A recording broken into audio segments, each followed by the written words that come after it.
Welcome to the Logan Rotary Club. Today we have Mayor of Logan, Serafino Nolletti, and Amber Viars with us to speak about the 2015 Freedom Festival.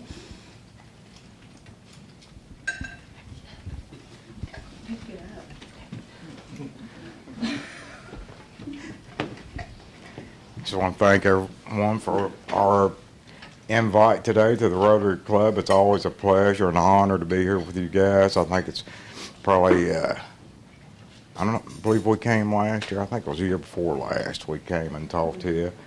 And we've got a really big year planned this year for the Freedom Festival. And it's always an honor to have you guys, have us here with you all to let us tell you about some of the big events we've got planned.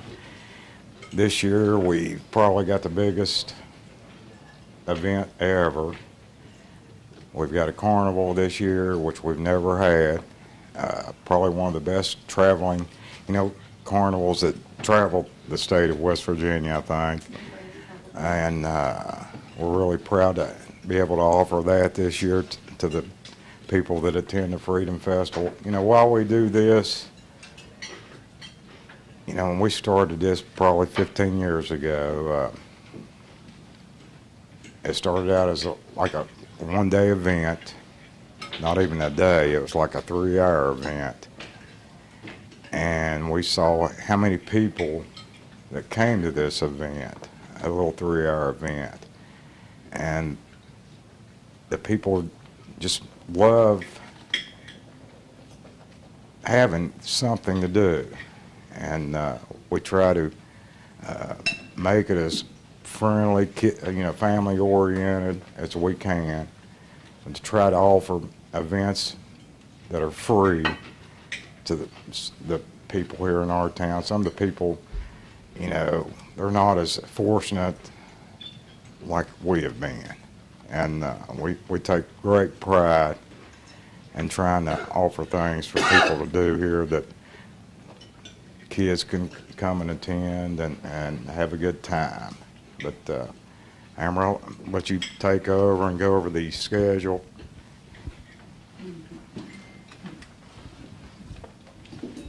I wasn't aware it was on TV. I'll try to talk in the microphone as much as I can, but I'll just go over the schedule a little bit. Now, all of you all should have a copy of it, too. But just like Serafino said, to make everybody sort of understand what we do, and Eddie's in here, so I have to kind of say thank you to LB&T, because with growth comes expense, and since that 3-hour festival 15 years ago, and this is our 15th anniversary, we couldn't do it without the people that help us, and LB&T's always been big on that, so Eddie, thank you. And to give you a little bit of a perspective on cost, we went from a $2,500 fireworks show that our firefighters set up on Hospital Hill, $2,500. That was the first year, right, Serafino? Was it that the first year, I think? Probably so, yeah. Now it's $20,000 worth of fireworks, and we have 2 shows at the same time.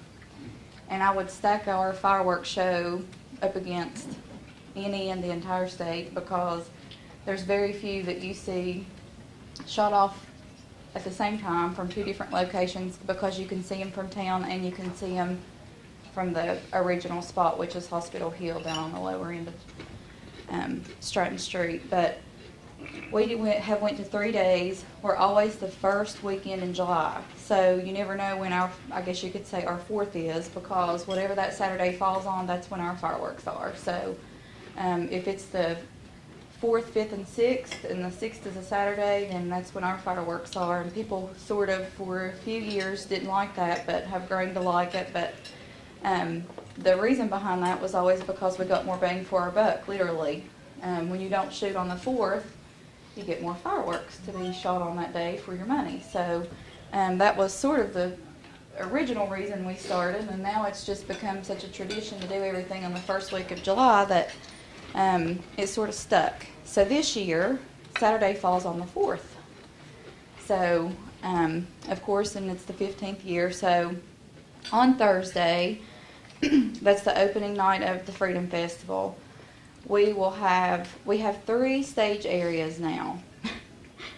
We started out with one stage area in front of LB&T. That's always been the traditional stage area, which is still what we call the main stage area, which is where the bigger acts are. Then we started, I said, can we have a second stage? So we started a stage area at the DMV area. So now we accidentally sort of developed a third stage area, which is in front of the state office building. And this year we sort of have like a fourth stage area if you count the Henchman lot, because the car show and the motorcycle show are out there, but the acts aren't there. But so we have 3 stage areas going all the time, every hour, on the hour. There's traffic, there's something going on. And now with the added carnival, I'm not really sure. Have any of you all ever been to the Freedom Festival? Has anybody in here ever been? I know Lola's been.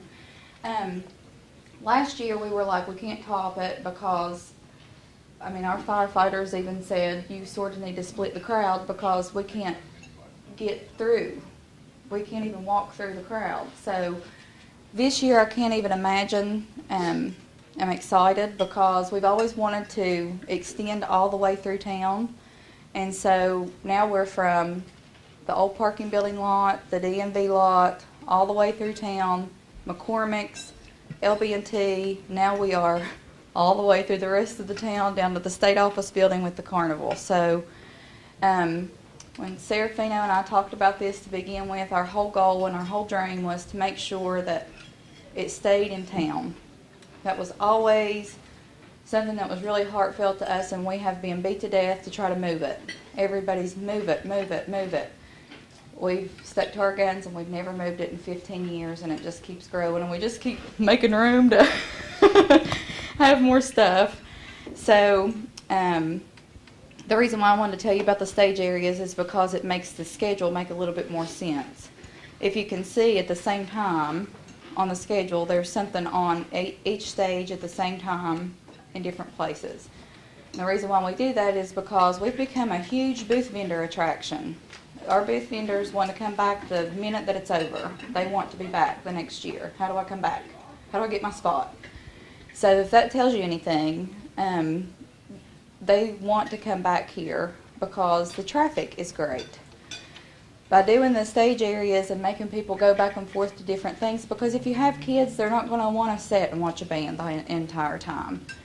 I discovered last night at, we had the Miss West Virginia Association of Fairs and Festivals, and she travels around to all the festivals in the state. And I told Serafino, I said, I discovered why we're different than every other festival is because we have ground shows.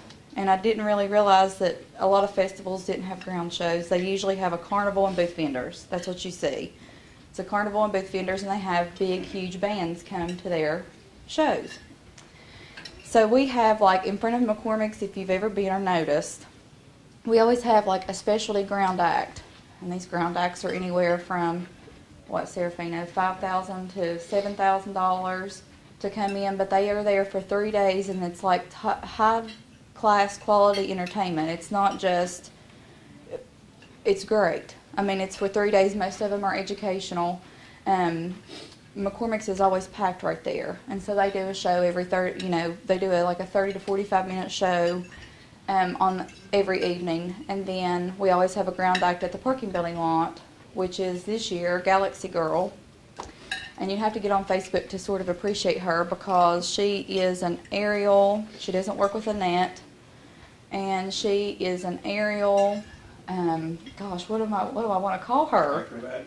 Yeah, acrobat. Acrobat, but Trapeze it's artist. yeah, trapeze, and anyway, she's amazing, and she'll be on the parking building lot. And along with that, we have like inflates with the kids on the DMV lot, a stage area again with music. So a little bit about the schedule. Thursday night, I keep going back to the schedule, and I keep talking. On Thursday night, Gamble Amusement will do a soft opening on July the 1st, right? Wednesday, July the 1st, there'll be a soft opening, so if you have kids, bring them down, or just come down anyway. But Thursday is the official opening and kickoff of the festival, and then on the DMV stage, I'm sure you all know Street Players. And then on the main stage, Wyatt Turner will open that night. If you've ever been to the Freedom Festival, you definitely know who the Magic of Speed is. They are a high quality, sort of like America's Got Talent style magic show that is from Washington, D.C., and they're incredible. I like it because they're interactive, not just with kids, but adults, and they do all kinds of things, and they're mobile. So they can move from McCormick stage, I call it McCormick stage, from McCormick stage to LB&T stage. So 6:30 on the state office building lot. We had this last year, and it was such a success. I know you all have heard of the Paw Squad. My goodness, they go above and beyond to care and take care of animals, and we always do that, and that is a 100% fundraiser for the Paw Squad. We don't take any money from that. They keep all the proceeds from that to help with what they're doing. And people last year were so nice, they would just come by, and even if they didn't have a pet in, they would donate, bring supplies, things like that. So that was a really good fundraiser for them. And as you can see down through there, the different show times between the ground acts. Galaxy Girl will be on the parking building lot, and then, should I say what the ground act is for McCormick's yet? The ground act that's going to go in front of McCormick's, we had them several years ago, but they were just outstanding. And you know, like Serafino said, we're fortunate. We all get to go on vacations and we get to do things, but a lot of people are losing their jobs here. Finances are hard for people. It's so nice to be able to bring things like this to the city, to where kids can go and do things and see things that they might not get to see. And Wild World of Animals is a big part of that, because it's educational on one side, but on the other side, kids get to like see animals that they would never get to see. Like they have like a huge boa constrictor, and they get to come up on stage, and all the kids get to hold it, and just things like that. I mean, that they wouldn't get to do if we didn't bring it here. So that's the ground act in front of McCormick's, and their stage is beautiful. It's so pretty. It was one of the prettiest things that we ever brought and put it in front of there. So lip sync contest. If you've never attended or seen that one, that's pretty funny. That's going to be on the DMV lot, the DMV stage. And then Thursday night, the main acts on the main stage are the Georgia Satellites. Do you all know who that is? Do you all know who the Georgia Satellites are? Okay. I'm hoping that you do. Keep your hands to yourself. Yeah. If you don't know any songs, that's one of them. And what's cool about that too is Dave Allen and Ginger are their, I want to say they're travel booking people. Is that right? They are the people that sort of their transportation and their, I guess you could say, their local connection. I'm not sure what you would call that. I'm not trying to like. Anyway, it's sort of cool that they have a local connection here to bring them in. I thought that was really neat. And so that concludes Thursday night. And of course, we have, like I said, the inflatables. We have it's a big, huge robot stroller, and he literally looks like a big, huge transformer that strolls through town and talks to kids and comes up to you and sort of talks all robot. He's really neat. You touch his stomach and he reacts with what he sees. It's really neat. To make this come to life, when you get on Facebook, go to the Freedom Festival page, and I have listed every single act and everything that's coming to make it sort of come to life for you. It's hard to look at it on paper and really appreciate it unless you've seen it all visually, I guess you could say. We have a rock wall and a gold rush sifting adventure. Gosh, he's been with us since the beginning. He's Bill France and Jack Basin and rock wall and LB&T have been with us since day one. They've been with us since the very, very, very beginning.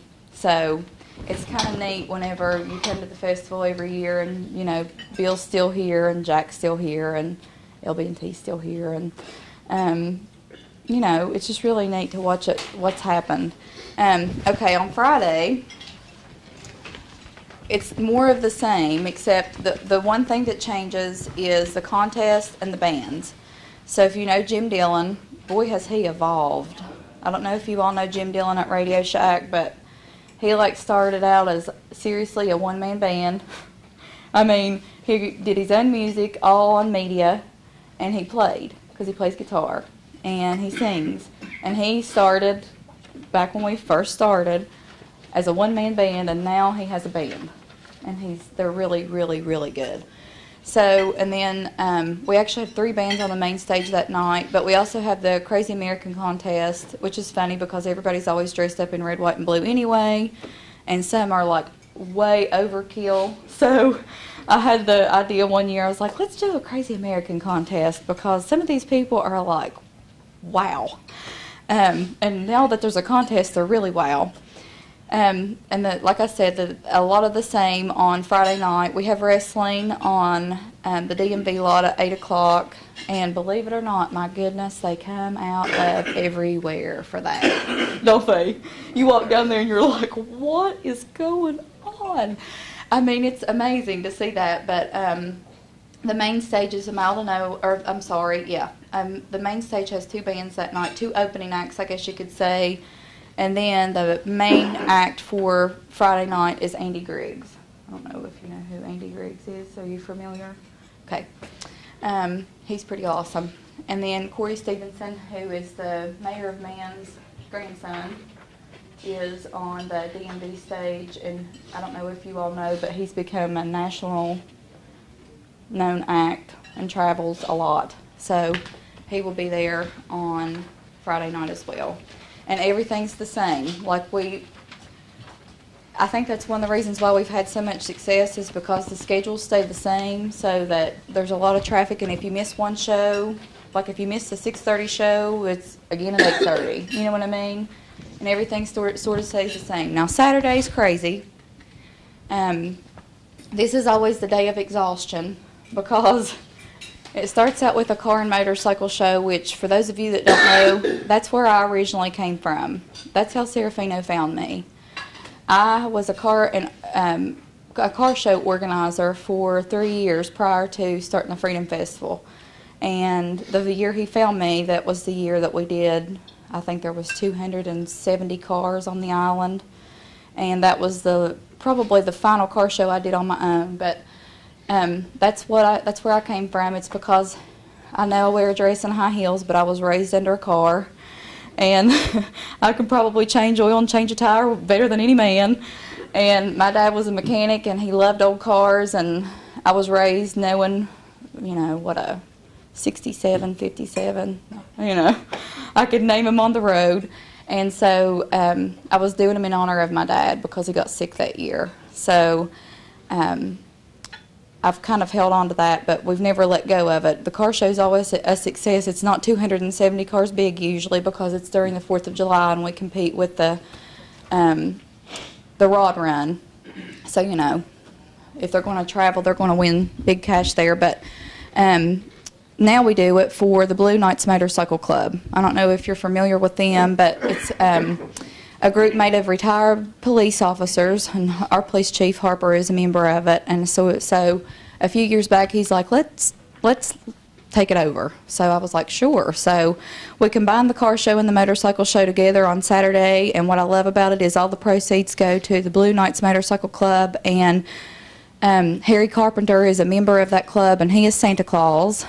And when I say Santa Claus, he is full-blown, like, totally goes into character Santa Claus, and he's always our Santa Claus for the Christmas parade. But more than that, they do, over in Charleston, they do a Christmas event for underprivileged kids, and I'm talking, it is really, really top of the line, high class, what they do for these kids, and all of the money that's raised goes to that club to help with that event.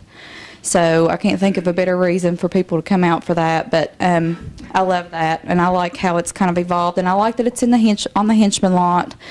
And I'm sure most of you all know that we lost Mike Urowski this year, the guy that was doing our demolition through the city, and I really wanted to dedicate the entire festival to him, but since Harper was attached to the car show, we're doing the 5K run and the motorcycle show in his honor.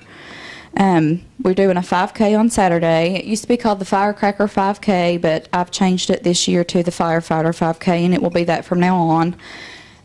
So our guys are doing that, and that starts at 12, that starts at 10 on Saturday. So you can imagine we go straight from a 5K, and I run straight from the 5K and go straight over to the car show.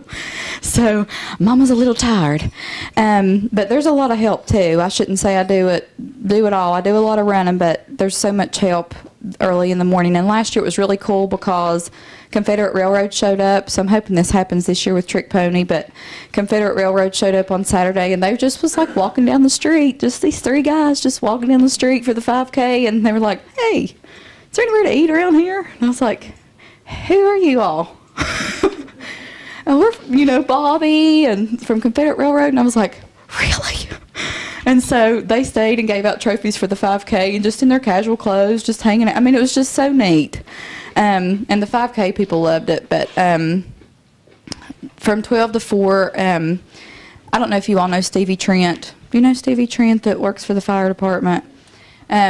He's really modest, and he would never say anything, but he runs sound for us. And I don't think anybody realizes what we have with him here. It's just amazing. He does the sound for all of us, plus he does national act sound. And I don't know if you know how picky they are or how much they require, but that's a big deal. So I just have to pat him on the back because he works 20, yeah. Coalfield Jamboree too, doesn't a lot of it. Yep. And he works, around the clock for everybody all the time. So if you ever need sound for anything, you've got it right here. He's your man. Everything sort of is going to kick off at 1 to 2:30. The 5K and the car show are going on, but the car and the motorcycle show is a show in itself. That's such, if you've never attended one, you can't really understand or appreciate what those guys put into their cars, and girls too. But it really is a lot of work, and it's a big deal. So we have to kind of separate that from the rest during the day. But anyway, the car show, motorcycle show end at 2:30, and then, like you can see, it's more of the same on Saturday, but it's busy. I don't know if you all know Justin Turner or anybody plays tennis, but he started a tennis camp last year on the island for kids. Sheriff Ragland, I don't know what she is now, Altizer. She and Justin do this together on the island, and if you've ever had an interest in tennis, or if your kids have ever had an interest in tennis, I just am sort of amazed of how great they are with kids. But they do that camp, and they do food and cook out and everything, and watch the fireworks over there with those kids. So they're doing that on the 4th, and it's just sort of neat. I got to go over for just a little while last year and watch what they were doing, and they're pretty amazing, actually, especially for kids that have never even picked up a tennis racket. I was just really surprised. But so that's going on Saturday too. That's something additional that we added last year. And I will say this: if you don't go to anything else during the Freedom Festival, if you don't attend anything at all, if you don't go to any of the shows or listen to any of the bands, or you don't do anything else, every Saturday at 4 o'clock, we started this a long time ago, but I always thought that the military salute was just necessary and a huge deal. And it started out, maybe there was 5 or 6 people show up, and then the guys that were on stage. So we started not last year, goodness gracious. About 8 years ago, we started giving medals to every veteran that attended the Freedom Festival. So we started ordering 25 medals, then 50 medals, then 75 medals, then 100 medals, then 200 medals, 250 medals. That goes to show you how much it means to those guys every year. They come out in the masses to attend that, and that is so. Last year, was it Nick Ray Hall that came down? Nick Ray Hall came down last year, and I can't remember who else we had with us. I hate that I can't remember, but those guys, after that military salute, if you've never seen it, it's real solemn. because they do the whole, I mean, they present every flag for every branch of the military. I mean, when they present it, they do it with pride. And they're all marched in. They play taps. They do a 21-gun salute. And then on top of that, at the very end of the ceremony, we say, for every veteran that is in attendance, please come to the front of the stage to receive a medal from the Freedom Festival. And I mean, they line up in rows and rows. I mean, we were last year couldn't believe it. We just had to have help. It was just, it's so neat to watch. So if you don't come to anything else, it only lasts about 45 minutes. Just come and watch that, how neat it is. Oh, yeah. Yeah, I told him to come the wrong day last year. I told Mike Holbrook to come the wrong day last year for the flyover. And I hear this chopper, and it's like July the 2nd, and I hear this chopper, and I'm like, what is that? And I look at the window, and I go, oh, my God, I told him the wrong day. And he's like over town. Yeah. Oh, my gosh, I was like, Mike, no, not today. So, needless to say, when Mike's called, he comes. But he had it painted this year. I don't know if you all know that, but the Huey's been painted, and it has like bullet holes and everything from Vietnam. That's such a historical part of Logan. And I think it was in the Top Gun. Was it in Top Gun or one of the movies? It was in one of the movies. But anyway, Mike always flies, and there's a couple people hanging out, and he comes. I mean, you can like see the people. That's how close he comes to town. It's really neat. He does the flyover, and just there's been a lot of memories made during that military salute. I mean, I can remember when Gabe was here, Gabe Lyle was here, and that was just such a big part of his family's memories too, because he loved helicopters. But anyway, before I crack and cry, the rest of Saturday, besides the military salute, which I would never undermine, but do any of you all know Lionel Collins? Do you remember him? Lionel Collins that passed away just recently. You don't remember him? He was the commander at American Legion for years, and then we actually lost a veteran on stage a few years ago, Joe Vanatter, which was rough. You know, they've become such a big part of my life, which July 4th is my favorite holiday anyway, but they've become such a big part of my life. I guess that's why it's so heartfelt for me. But anyway, those two guys I just felt like I needed to mention. And Charles, oh gosh, Serafino. Stoney, Charles Stone. Yay, they call him Stoney. Him too, you know, they're a big part of that. But anyway, the ground acts are the same, different times. We have more shows on Saturday because it's always a big deal. Lots and lots and lots and lots and lots of people. You can see the bands change. Daddy Rabbit will be on the DMV, One Horse Town, which I didn't realize that Jeff Lane is in both bands till yesterday. So he's going to have fun with that one. He's in both of those bands, and one's on one stage and one's on the other. So one just won't have a keyboard player. He'll have to really figure that one out. But on the main stage, it will be Trick Pony. I don't know if you all know them. That's probably one of the biggest acts we've ever brought to the Freedom Festival ever, and most expensive. And then on the Hammer Down Band, they may know him, that's why I wanted to mention it. Oh gosh. Anyway, they all start running together. Willis Markham, that's his band. I don't know if you guys know him or not, but that's his band. And then, again, like I said earlier, the fireworks shows, one at Hospital Hill, and one will be shot at the water towers, and then following the fireworks this year, because that's one thing we've kind of seen through time, is that after the fireworks show, nobody wants to go home. They want to stay and play because they've had fun and the fireworks are over. Now let's do something. So Bill will be doing the block party at the main stage area from 10 to midnight after the fireworks. That's it. That's 3 days. Thank you all for sitting here and listening to me. So I hope I didn't bore you to death. Thank you for coming. I did go last year. I was there all 3 days. Ray Perry, that was in Rotary, is in coal-fired band, and they played a big part in it. And I think they are playing on the main stage on Friday night. I think it's Friday or Saturday. There's 2 bands opening up for the main act on one night. I think it's Friday. I think you're right. Yeah. Yep. So they're on Friday night, but like I did want to mention, like she said, the military salute, that is really touching. So if you don't go to anything else, you should try to go downtown and watch that, because last year that's the first time I'd ever been a part of something like that, and it was just very emotional. My grandpa was in World War II, and just very emotional. So I hope everybody can attend, and thank you all for coming again.